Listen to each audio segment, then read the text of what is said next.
All right, so I am here with Sunshine Moonlight. How are you doing today, sir? I'm great. How are you? Thank you for having me.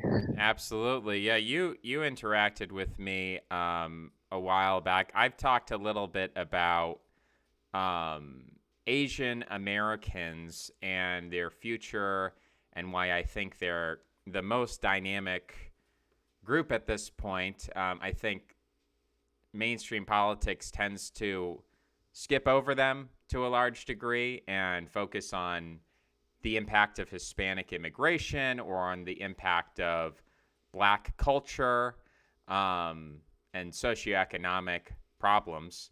But I think really those are somewhat static. I think that Hispanics definitely are becoming a larger percentage of the population, but they're also leaning Republican, or they're trending in this kind of moderate direction. So like if you import millions of people who are moderates, they kind of cancel each other out and they don't really have a significant impact. And the other thing is that if you look at the percentage of PhDs, grad students, CEOs, even in Hollywood, I mean, I've challenged people to do this a number of times. Like, name the most influential Hispanic cultural icon. For black people, it's like Kanye West, Will Smith, Barack Obama, Oprah. I mean, there's so many influential black people, and of course, white people. But it's harder with Hispanics. It's becoming more possible, I think, through music, um, to see Hispanic impact culturally.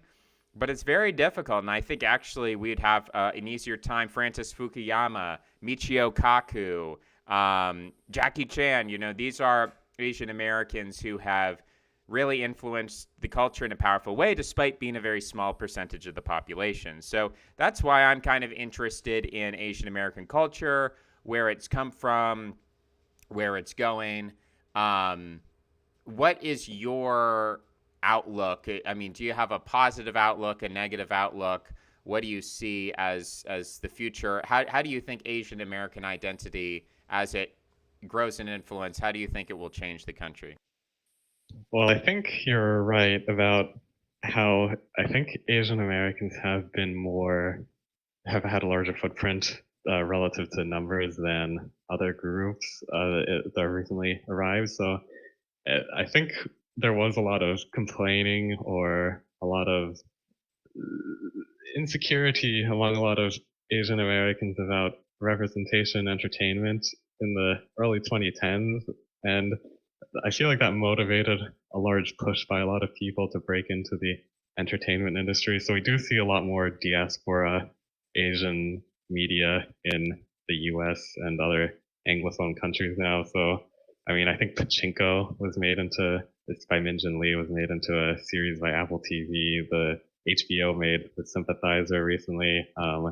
The I think Everything Everywhere All at Once became quite a popular film. So there has been a push into entertainment specifically by Asian Americans. Back in the late 2000s, I think it was mostly secluded to YouTubers like Kev Jumba and Ryan Higa, whereas now they're more mainstream celebrities. In terms of the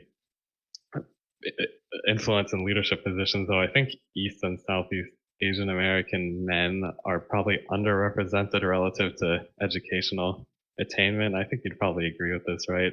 Whereas with women, I think it's different because when you look at the representation of Asian American women on Fortune 500 boards, uh, Taiwanese or Chinese Americans are actually more represented than Indian Americans. And I think it's generally Taiwanese rather than mainlanders. So among the women, it seems like East Asians are more successful getting into leadership positions, whereas among men, it seems like East Asian men don't perform as would be predictable based on educational attainment. So uh, I'm not sure what the impact will be on that regard, but in that domain. But I think that in terms of voting patterns, East and Southeast Asians tend not to be too engaged, I think, relative to numbers, which may just have to do with the majority being foreign born at this point. But even with the second generation and subsequent generations, it seems like there's just not much political engagement compared to the numbers among East and Southeast Asian Americans. Whereas I think among like Indian Americans there is. So I'm not sure what the cause of this gap is, but I think entertainment is actually probably an area where